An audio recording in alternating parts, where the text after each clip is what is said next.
Well, I was certainly there for the Dylan concert, as was Scoop, in 1965. And that was, a friend of mine said that was probably the last time that music could truly change somebody's life, was seeing Bob Dylan in 65. And that it certainly changed mine. I went from someone who was a music fan to saying, I think I want to do this. And I asked for a guitar for Christmas from my parents that year after seeing Dylan. And seeing that electric band was just really transformative. I can't even say that I was that much of a rock and roll fan until I saw that Dylan concert. In this episode of the Plutopia podcast, John and Scoop chat with author Louis Shiner about his new novel, Outside the Gates of Eden. Louis joined us in the virtual studio from his home in North Carolina. Welcome to the Plutopia News Network podcast. This is John Lebkowski. Joining me today is my partner in crime, Scoop Sweeney. Say hi, Scoop. Hello, Scoop. And our guest today is Louis Shiner. Hi, Lou. But before I start, I want to mention that we are available online, not just through our website at plutopia.io, but also via Twitter at Plutopia. And you can find a Plutopia News Network page to like on Facebook. Again, today's guest is Louis Shiner, who has just recently released his latest novel, Outside the Gates of Eden, which we'll be talking about quite a bit today. Lou started as a science fiction writer originally and was part of the cyberpunk science fiction scene, which is where we first, I think, met. And he's written other novels since then that are much more mainstream, and we'll be talking about that a bit. This latest novel, Outside the Gates of Eden, really sort of touched my soul because it talked about the same era that I was sort of percolated through, which is the late 60s, early 70s in Austin, Texas. So welcome, Lou. Thanks. Glad to be here. And the first question I really have to ask is, why did you stop writing science fiction? How did you decide to go to mainstream fiction instead? Well, I never really classified myself as a science fiction writer. I've always written in various genres because I read various genres. And, I never thought of myself in any particular hat for any particular genre. At the time that I started writing science fiction again, well, I guess I'd been writing on and off, but I had just written 2 suspense novels back to back, one of them a private eye novel, and was trying to market those. This would be in the early 80s. And then about that time, Bruce Sterling showed up for one of our Turkey City writers' workshops there in Austin with a copy of Burning Chrome by Bill Gibson. And I read that and thought, wow, this is interesting again. This is making science fiction into something I could see writing again. So I, for a while, wrote a few science fiction stories and wrote the novel Frontera. And before long, I guess I felt like I'd said what I had to say in that particular field, in terms of writing about technology and stuff like that. So I just went to the next thing in line. I'd had a novel that had been sort of churning in the back of my head that had to do with Mayans and Mexican jungles and drugs and subjective time travel and stuff like that. So went to that and just followed my muse ever since. I did want to bring up, I recall being at the National Science Fiction Convention, I think in 1985, and you were on a panel with several other authors sort of classed as cyberpunk. And I think it seems to me that it was Greg Bear that sort of pissed people off. But I recall you and Bruce Sterling and John Shirley leaving the panel and stalking away.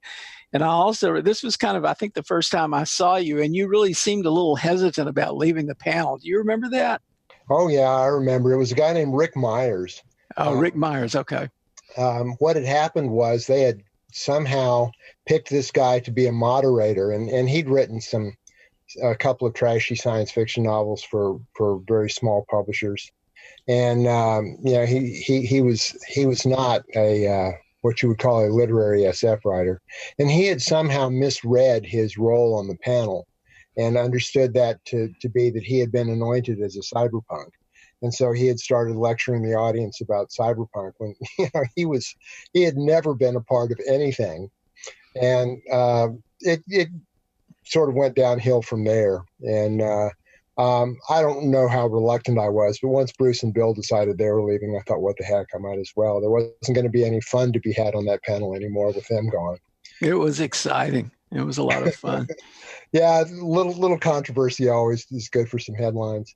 Your latest novel, you say you moved away from sci-fi, but I actually found it to be a bit dystopian, simply because anything written about North American history is by definition dystopian. Right, and the fact that the last parts of the book are set in some vaguely nearby future would technically mark it as science fiction. But I think if you're a science fiction reader looking for something that's going to push those buttons, this is not the book for you. Where are the spaceships? Where are the aliens? Right. Or even if you want time machines or alternate history or anything like that, it's really not gonna do that for you. Actually, just to help people who are just deciding whether they want to read the book, could you kind of just in a sentence or two summarize it, describe it? Well, the initial impulse for the book, I had just read Anna Karenina for the first time, and I wanted to write something big. And I was asking myself, well, what's the big story? What are the headlines from my life? And it seemed to me that the big thing that I had witnessed was the death of 60s idealism and the rise of the greed culture, which gave us our current president and Congress. Well, I was going to say it's also a book about music quite a bit. Right. Well, once you've decided on your grand theme, and it doesn't always work that way. Sometimes you start small and the grand theme comes later. But in this case, it was really top down with the grand theme. Your next question is, how are you gonna look at this? What's your lens on this subject? And for me, that is typically music, because that's the area that I know best. Say a little more about, when you say it's the area you know best, what's your background with music? Well, for a long time, a large part of my life, I was trying to decide whether I wanted to be a writer or a musician. And there was, I started playing drums in high school, so the term musician is probably a bit of an overstatement. But I was playing drums in high school in various bands, in college also. And in the early 70s, I actually managed to support myself for probably about a year and a half, playing in a house band at a little club in Dallas. It was because I could live on $60 a week. But I was actually a self-supporting professional musician for a few years. By the early 1980s, when I'd moved to Austin, I was in a band, and by this point, I had turned 30, and suddenly those 4 sets a night and staying up till 2 a.m. and drinking beer between the sets and stuff started to really wear on me. And I thought, I'm thinking maybe the writer's life might be a little more sustainable than the musician's life, particularly when I was playing biker bars and people were getting beat up in the parking lot and stuff. Lou, I noticed on your website you have your autobiography, and in reading that, there are a lot of parallels with the novel. What motivated you to include some of your life story in with the novel? Well, I put a lot of people's life stories in there, actually, and mine's just one of the many. The simplest way I've found to explain this is to just say that I'm not a very creative person, and it's hard for me to make things up. So I would, in general, rather steal than invent. And so I just stole stuff from my own life. There are a number of characters in there who are based on friends from my life. It seems to me that if you're going to be dealing in fiction, you need to ground it pretty solidly in the real world. And one of the ways to do that is to talk about stuff that you have lived through yourself, or that your friends have lived through, and use people that you know as your characters. That raises a question for me.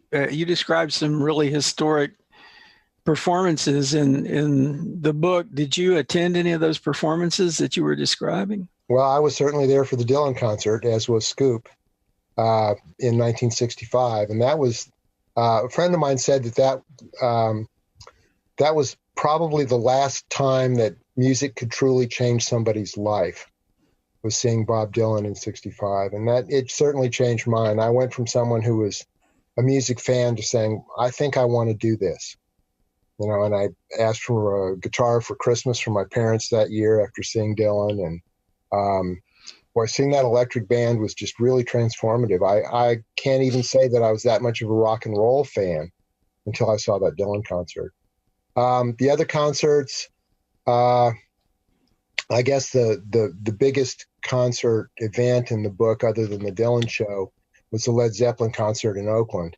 I did not see that with my own eyes, but I had a friend who was there, and it's just kind of a legendary show. I could not have written this book without the internet, because there was so much stuff out there now. There's a LedZeppelin.com site with amateur film footage of that concert. They've got the set list.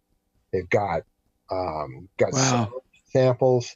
It's just amazing the stuff you can find out there. Of course, you have to filter it and make sure you're not just spreading some of the falsehoods that crop up on the web and get infinitely repeated and mirrored and passed along. Yeah, I thought that beating was fictional, and then I found an account of it online. Oh yeah, it's described in great detail in the book Bill Graham Presents, which is an oral history. If either of you guys have not read this, I highly recommend it. It's one of the best pieces of history about that period that I've ever read.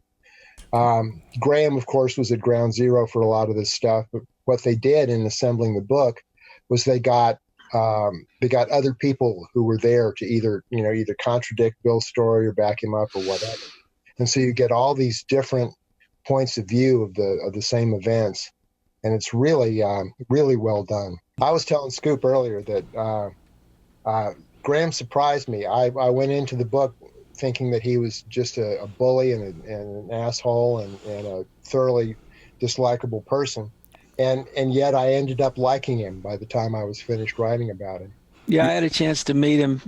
He came to UT once. They had a multiple days of, I can't even remember what they called it, but it was kind of a thing that UT set up where Bill Graham came in and he gave some lectures and talks and so forth. I remember sitting there. I was sitting there with Jim Franklin, listening to this thing. And he was really, he was a very kind of pleasant guy, really, very surprising. Yeah, he was a different person when he was one-on-one than when he was on the job, which is very understandable. I was at those two Led Zeppelin concerts. Suddenly there was a big change in his demeanor backstage. I was back behind the stage with all the journalists, and all of a sudden, everyone disappeared. And after that, none of the BGP, the Bill Graham Presents people, were available. Usually, the journalists were surrounded by people who wanted to tell them about the upcoming shows, and they all disappeared and didn't reappear again. I mean, this was after the beating, and it was very strange, and the people were seriously hurt. Yeah. I guess we've made reference to the beating a couple of times. Maybe you should sort of describe what we're talking about. Well, there was one of Graham's people was hanging around backstage, and Peter Grant, who's the Led Zeppelin manager, had his son with him on this tour. And the son was, I guess, 10 or 12 years old, and apparently was just a real brat. And he was stealing the signs from the trailers backstage. And this employee of Graham's asked him to stop, and then took the signs from him, not violently at all, I don't believe. And so the kid was upset because he'd been interrupted in his hooliganism. And he went to his dad and said that this Graham employee had hit him, which I'm absolutely sure was a lie. And as a result, Grant rounded up John Bonham, this gangster who was working for the crew named John Biden, I think was his name, and Richard Cole, who was their tour manager. And these four guys went after this Jim Zamorkis, I think was his name. Anyway, the Graham employee, and were beat him within an inch of his life. They were gouging his eyes out and stuff like that. That proved to be kind of a high water mark for that kind of music, as far as being really creative and being able to do what you want. By 1978, the record companies were so frightened by what was going on that's when the accountants took over, and the creative A&R guys that were out there trying to find inventive new music were pretty much shown the door. I had many friends that suddenly were out of a job in 78. So that was pretty much the high water mark there. Yeah, it was. I felt like it was just, once I started doing my research, it seemed like that was just a really key moment in rock history. And also, I wanted to show all sides of the music business, and I wanted to show the bloated, just insane levels of craziness that went on at these concerts with the really big bands like the Stones, Zeppelin, and so on. And this was pretty much the height of all that stuff. You had one of those creative A&R guys in the book, right? Pardon? You had one of those creative A&R guys in the book as sort of a lead character? Yeah, a character named Dave. What happened with that was he, I had started this book not knowing where the hell I was going. And, within minutes really, or a couple of days anyway, of having the initial idea, I was sitting down and starting the book. And I very quickly realized that I needed to backtrack a little bit, because I wanted to include basically the Greenwich Village part of the story, which is where the whole folk revival got started in the early 60s, which led to Dylan, which led to psychedelic music. So I introduced this character named Dave, who was a producer back in those days. And yeah, he was a producer rather than A&R, but it was the same idea. He was, I put him in some very creative capacities that are historically true, but obviously my character wasn't there. Like I had him working with 11 Spoonful when they were doing some of their incredibly creative stuff with Eric Jacobson, stuff like that. So just basically so I could get a full coverage from, just these single artists, singer-songwriters in the Greenwich Village in the early 60s up through the bloat of Led Zeppelin in the middle 70s was kind of the full spectrum there. I was impressed by your level of detail in your research, because you wrote about actually a lot of places, especially in the Bay Area, when I was working in the music business, I was in those same recording studios and venues, and it was spot on. How much time did you actually spend on just the research part? Well, it'd be hard to break down. It took me 8 years to write the book. A lot of that time I was, I'd be reading the research before I went to bed at night, because I was, I had a day job besides that was eating a lot of my time and energy. So I was reading books. There are a couple of good books about studios that I refer to in my afterword. They give a lot of, really gory detail of the instruments and the technologies and stuff. And I just eat that stuff up. I've been in a couple of recording studios playing, and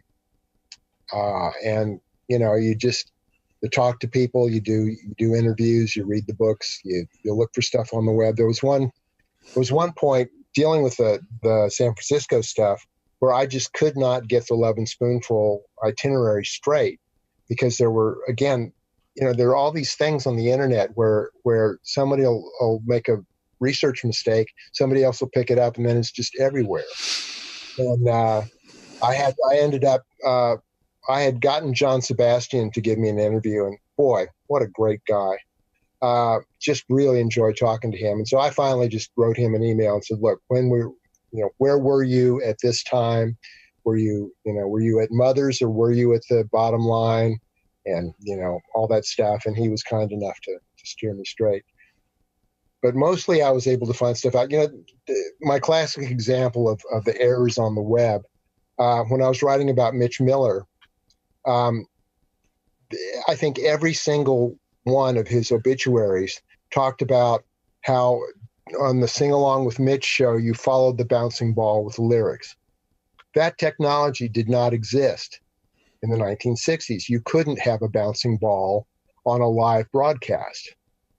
And you can actually go to YouTube and see examples of the show, and it was they just had the lyrics superimposed at the bottom of the screen, in all caps. I'm embarrassed to say that I used to sing along with that show.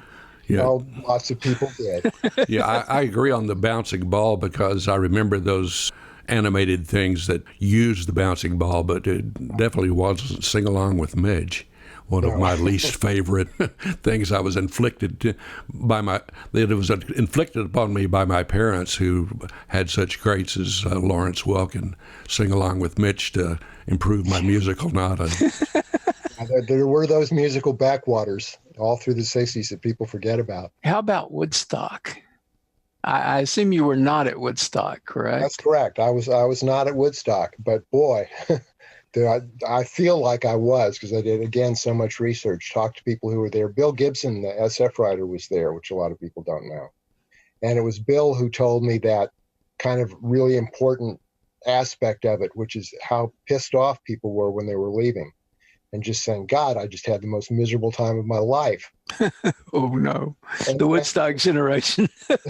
And then, within a matter of months, as the publicity spread and they realized that they were getting all kinds of ego stuff out of having been there, their memories changed in retrospect. And suddenly it was a much more exciting, wonderful time than they had originally thought. Stuff like that is really invaluable. That's stuff that the eyewitnesses alone can really give you.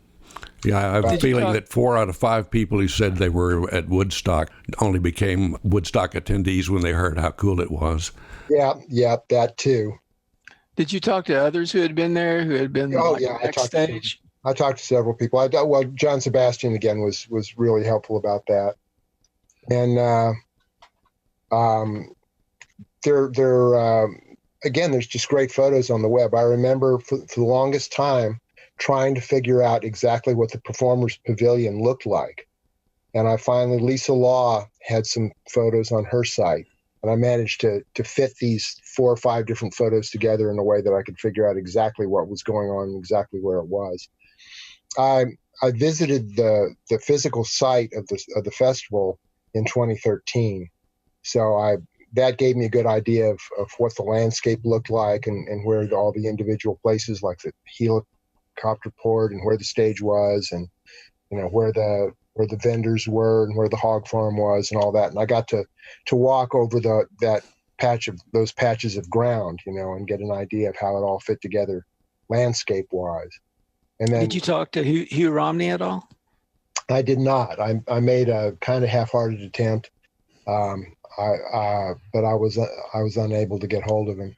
That guy, man, talk about heroes. He is one of my heroes. I spent some time with him one time too. We shared a bowl of wavy gravy ice cream, which was kind of meta. Yeah. Was he as nice as he seems? He's pretty nice. He had a lot to say. We actually went to Threadgill's here in Austin. And, Threadgill's is decked out with a lot of posters of pretty much every rock and roll show you could think of. And he was like kind of bouncing off the posters quite a bit.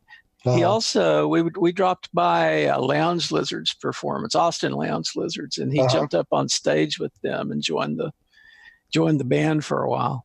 So cool. He was a pretty fun guy to be around. His dialogue was really fun to write because obviously he's got all this wordplay and wit and stuff that he's constantly coming up with. So between reading his books and seeing the Wavy Gravy movie and all that stuff, I felt reasonably confident about the dialogue I wrote for him. I would really be interested in seeing his reaction to it. I saw him last October at the big Whole Earth soiree. They had a 50th anniversary Whole Earth alumni gathering in San Francisco, and he was there. He was on oxygen. He's got kind of old, and he looked a little frail in a way, but he was wearing a red nose, man. When I lived in Berkeley, that was early '70s. You couldn't miss him because he was a regular on any event. You could count on a Hugh Romney appearance. Partly just because he enjoyed the hang out with the freaks and be one, and a little bit of self-promotion as well. Yeah.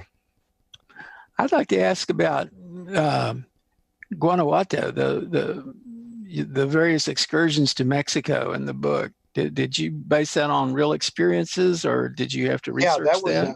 That was another, sometimes you just feel like you're in the hands of some cosmic power, when I would take flights and throw in something that I didn't know where it was going to take me, and then find out that it turned out to be really crucial in the end. And Guanajuato was that way. I knew about Guanajuato from there's a family when I was in high school that I was very close to. There was 4 of them. The older sister I eventually married. She's very similar to Susan in the novel. The brother below that was one of my better friends, and I played tennis with him and stuff like that. So these guys were very much on my mind when I was writing the book, and they would go to Guanajuato for Christmas.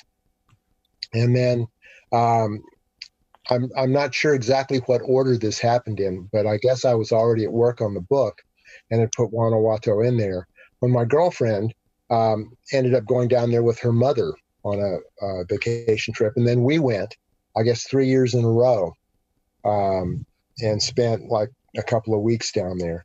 It's a really marvelous place. It's, people have this image of Mexico now that's kind of entirely based on Juarez and the sicarios shooting people down in the streets and stuff.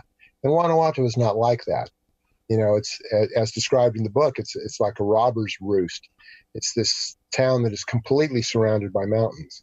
And the people are marvelous. There's the economy's in pretty good shape because there's a GM plant nearby in Leon.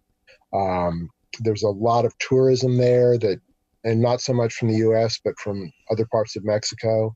So the economy's doing well. There hasn't been that dire poverty that the drug trade really depends on. So it's as far as I know, still very peaceful down there and just a wonderful city. Have you been there lately? I have. The last time we were down there was probably 2013, 2014. So at least 5-6 years ago. Your whole description of the music business, especially the sleazy side of it and the bad business dealings, what kind of research provided you with that insight?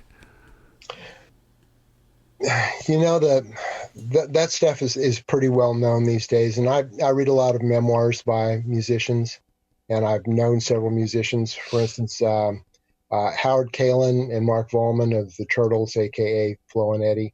Howard is a big reader and loves science fiction and fantasy and horror. And so he had gotten in touch with me 20 years ago, and I got to hang out with them for a while and listen to their horror stories. And those guys know everybody. They used to do a radio show in New York in which they'd have all kinds of people on, and they knew people from just singing on their records because they were very much in demand for their harmonies.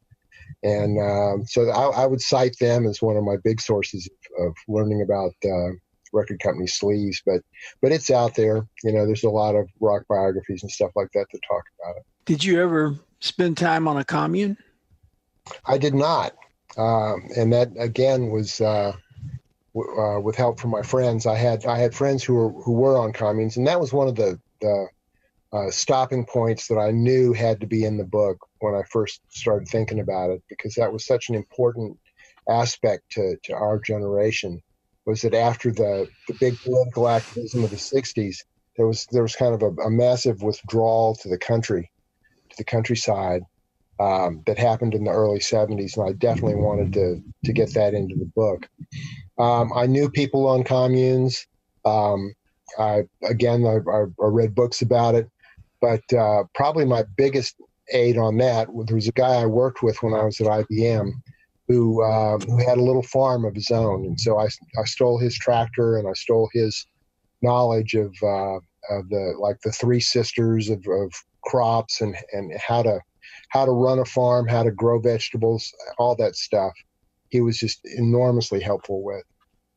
Yeah, my first realization that the communes were happening was when I found out about that Lou Gottlieb of the early folk scene that had dropped out and formed a commune in Marin County. I believe that was the farm. Mm-hmm. Well, there was also a farm in Tennessee. That was, Stephen Gaskin. Yeah, and I had a friend who was there. Who is actually, there's a book on the farm that's available on Amazon, and his photo is in there, and it talks about him. He was the guy who was taking care of their trucks and stuff.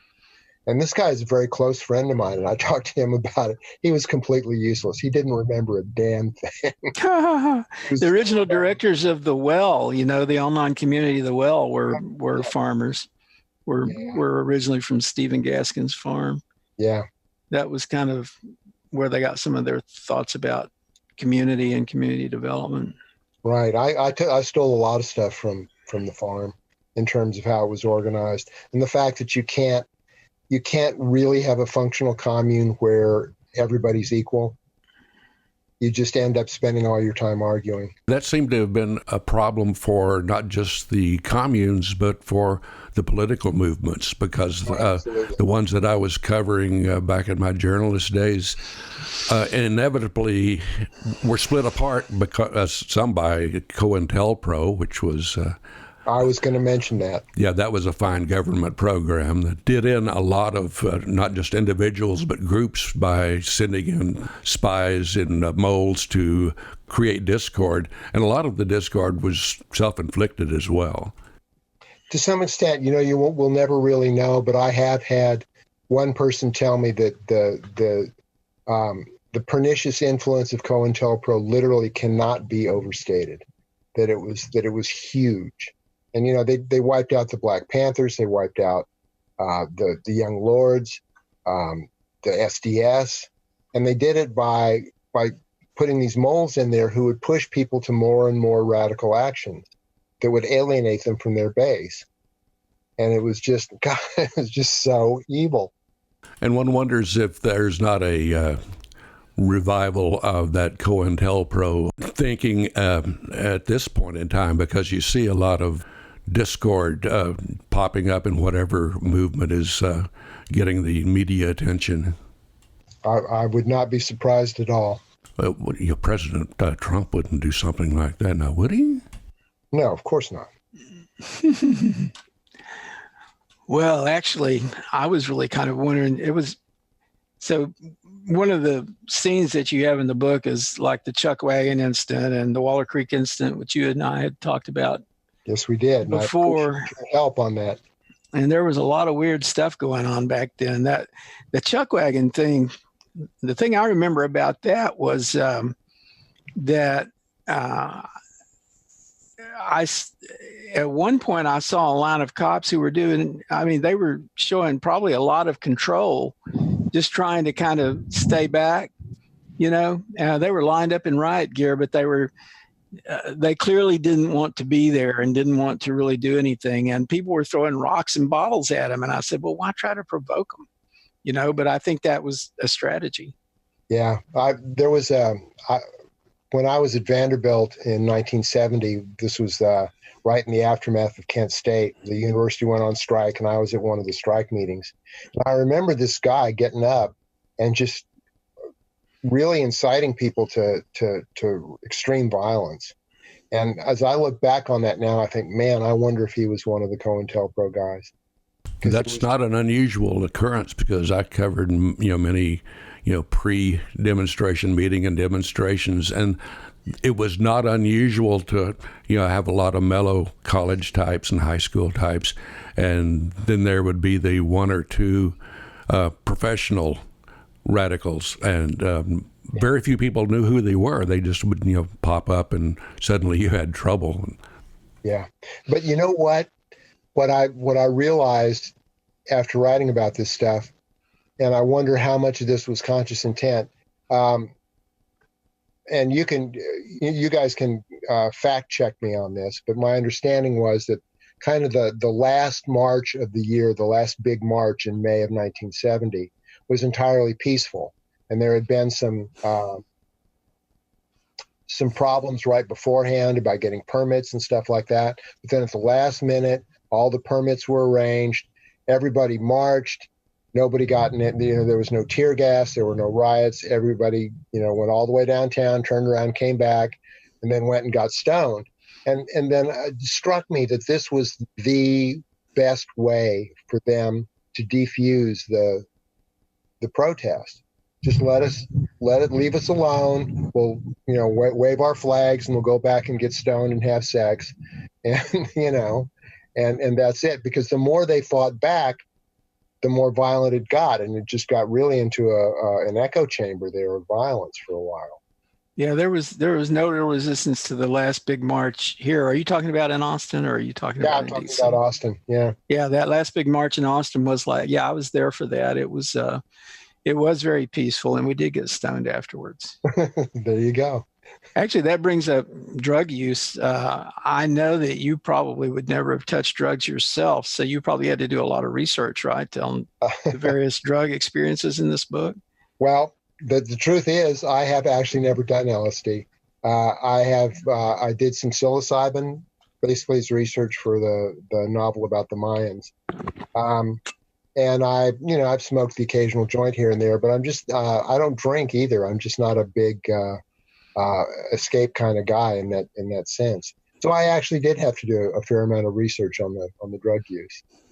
But again, particularly on the heroin side of things, I mean, I went through the experience that Cole did, which is going to the hospital and having them give you too much unregulated Demerol. And I was the same age as him. I was 15, and I guess he was 16. But I came out of the hospital a very messed up kid, and I remember that still very vividly.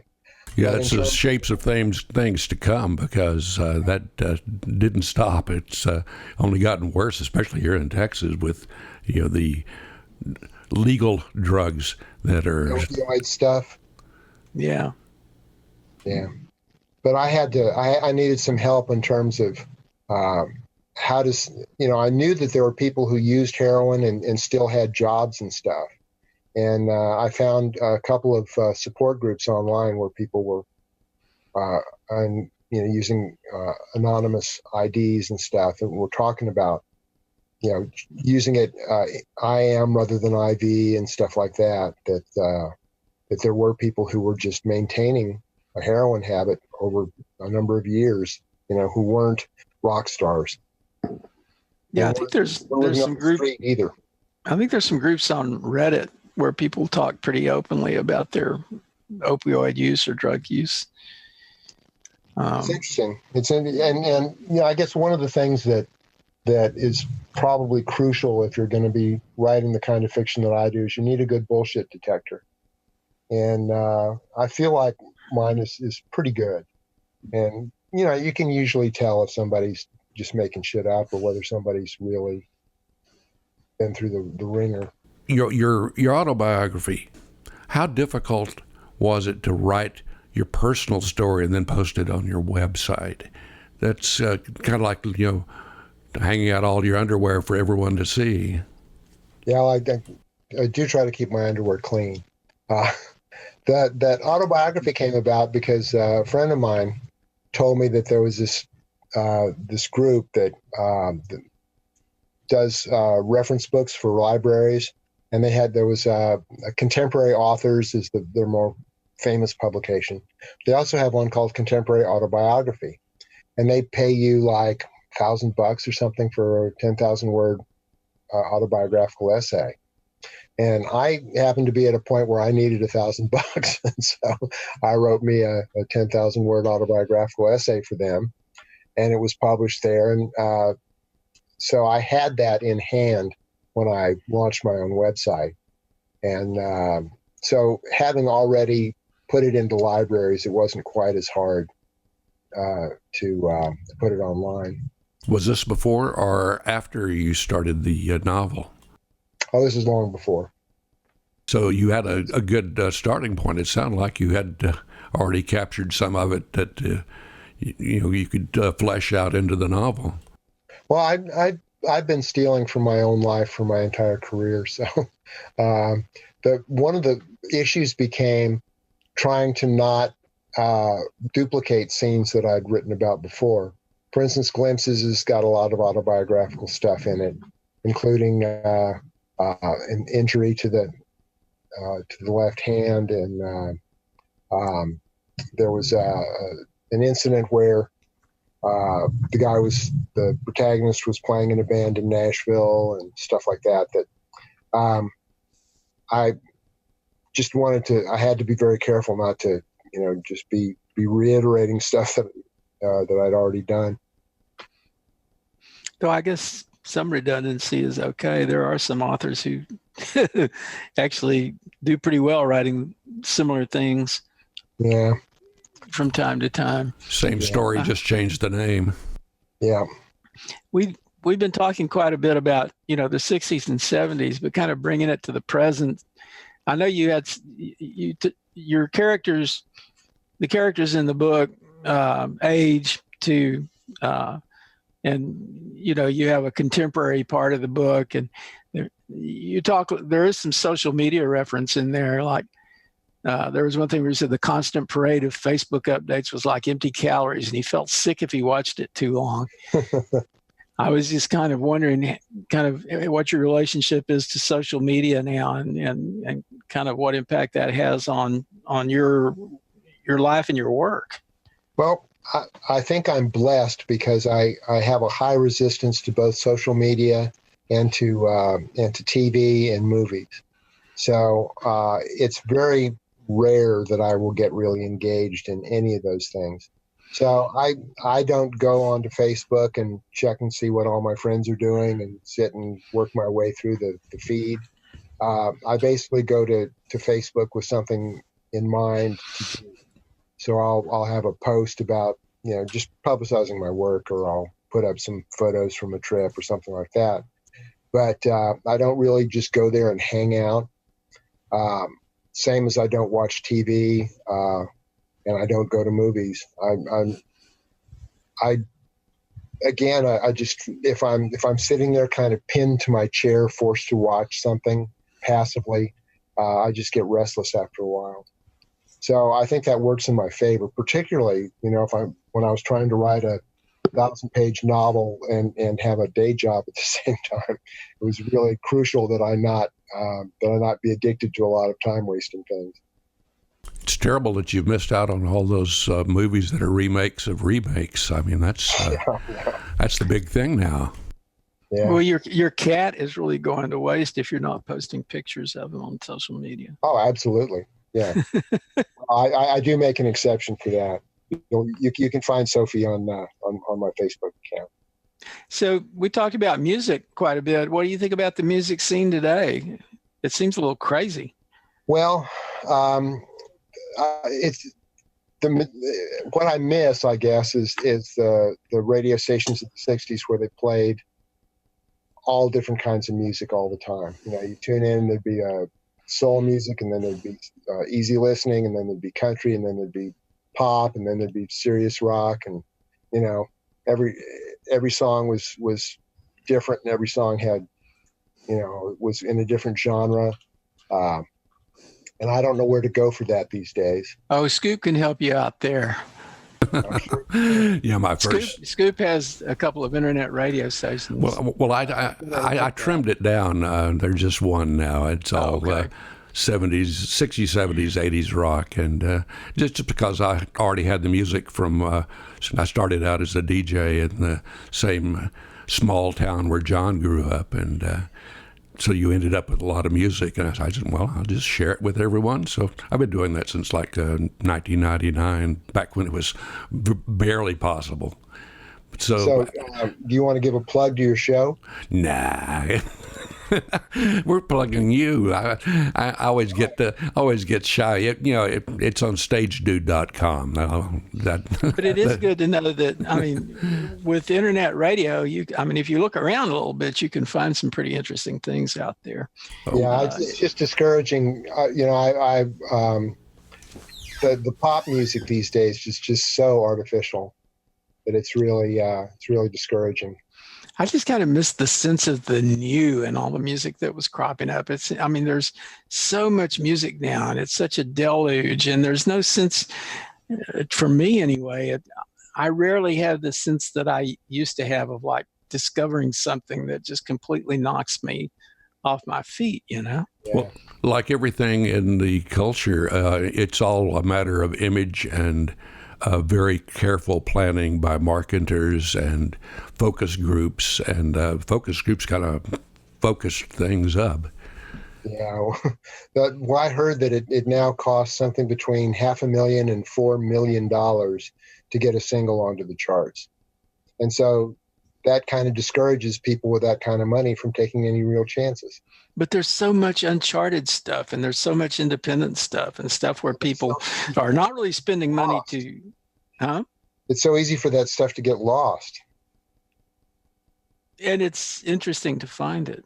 Yeah. The problem with music also is because it's so easy to make on your laptop now, there's a large amount of music out there, and it's, can't see the forest for the trees thing. A lot of the music that I listen to is Latin music because I like to dance. I like salsa and merengue and cumbia and all that kind of stuff. And there's still some exciting stuff going on there. But, it's for the main sort of mainstream kind of stuff, a lot of it sure does sound alike, which is exactly what our parents said, of course, back in the day. Yeah. There is kind of a sort of nouveau psychedelic music thing happening where there's some very interesting bands. There's some of those bands that I like a lot, like Temples and the Holy Sun I like. Austin has an annual event, a levitation festival. Right. That's dedicated to that. Read about that. Yeah, there's a British magazine called Shindig that you guys may be familiar with. Oh yeah. They cover a lot of they do a lot of stories on 60s and 70s bands, but also the new neo psychedelia and the bands that are influenced by bands from the 60s and so on. And I read that pretty regularly, and I've discovered some cool things through them. Yeah, I've been reading Mojo, which is also kind of similar. The Brits seem to be really finding interesting stuff. They'll occasionally do a Mojo 60s special issue, and those are really good. I will mention that John Mojo Mills, the editor of Shindig, is currently reading Outside the Gates of Eden. So, cool. Give it a good plug. So what are you working on now? I'm working on being a retired guy. What is that like? That's actually kind of cool. I had to end up doing a couple of volunteer gigs at the library and at a thrift store that's doing it for nonprofit stuff. But I was really burned out after the huge effort that went into Gates of Eden, and I have not had a substantial idea for any fiction since then. So I've been writing a little bit of nonfiction. I've got some friends on Medium that I'll do the occasional story for, and this and that. I read a lot. I'm open to the idea of writing some more fiction, but right now I'm just not finding the energy for it. just got to catch your breath, I guess. Yeah. Yeah, that was a lot of damn work, frankly. I'm looking at the latest issue of Shindig here and noticing Tim Harden's name on there. And I really meant to bring Tim Harden up in this discussion. Did you ever see him perform, or were you just I didn't, working but from research? I was a fan of his even back in high school because I like Johnny Rivers. And I remember getting Johnny Rivers, I guess it was the Rewind album. Oh, yeah. Where he had a couple of Tim Harden songs on there. And I noted that and found a best of Tim Harden album on, or I guess it was Vanguard at that point or something. Forget. Anyway, it was a best of album, which was basically cherry picking from the first two records, because that was the best of Tim Harden right there. And that was the end of it. That was all of Tim Harden, wasn't it? Yeah, He just had those two. Yeah, he had some more albums, but it just wasn't anything left at that point. But yeah, Tim, I actually had Tim off stage, but he was a presence in my my novel Say Goodbye. There's a character in there named Skip Shaw who shows up again in Outside the Gates of Eden, and Shaw is kind of modeled on Tim Harden, but he also claims to have known Tim and so on. So when I was working on the book, one of the first things that I thought of was that I really wanted to talk to Eric Jacobson, because he produced those two brilliant Tim Harden albums. He's not technically listed as a producer on the second, but the guys who are basically took his arrangements and the songs that he had commissioned him to write, and so on. Anyway, so Jacobson did that. He produced Love and Spoonful. Went on in later years to do Chris Isaak and a bunch of other great albums. And so I sat down one day and said, I'm gonna find Eric Jacobson. And within a week, I found him, and it was thanks to Tim Harden's widow, Susan. She was an occasional dropper in on the Tim Harden forum, and I had gotten in touch with her through that, and I basically sent her Say Goodbye as an audition piece. And turns out that she's a big reader, and she really liked the book and liked the way that Tim came across in the book, and we've since become friends. And she was a really big help. And talking about, she was at Woodstock. She obviously knew a lot about Tim's days in the Village and so forth. So, and just the 60s in general, because she was living in Woodstock from the late 60s to early 70s. So she was a huge help with the book, and that gave me an avenue to Tim. Yeah, I was impressed. I was a Tim Harden fan, and I knew he had been a really kind of difficult character, and I thought that you did a great job of capturing him in the book. Well, thank you. That means a lot to me, because I it's important to me to get the real people right, to the very best of my ability. So I'm glad that came across to you. Well, that was what was so great about the book to me, was that it really felt so real. And it may have been because, I had lived through a similar set of circumstances, but it just really felt solid and grounded. I have to agree. I had many old memories reawakened just by reading the book as it went along. I went, oh, I was there, and he got that right. So thank you for getting it so right. Well, thank you. We're kind of at the end of our time here, and of course, we're looking forward to seeing the movie once it comes out. Yep. Well, it's going to have to be a TV series. and the breakfast cereal. A long miniseries, yeah. It won't fit in any 2-hour movie, so we're going to... Well, thanks, Lou, for joining us. Thank you guys for having me on. I really enjoyed it. Learn more about Louis on his website, louisshiner.com. Better yet, buy his novel online at subterraneanpress.com. With John Lepkowski, I'm Scoop Sweeney, and this is the Plutopia News Network, 20 minutes into the future.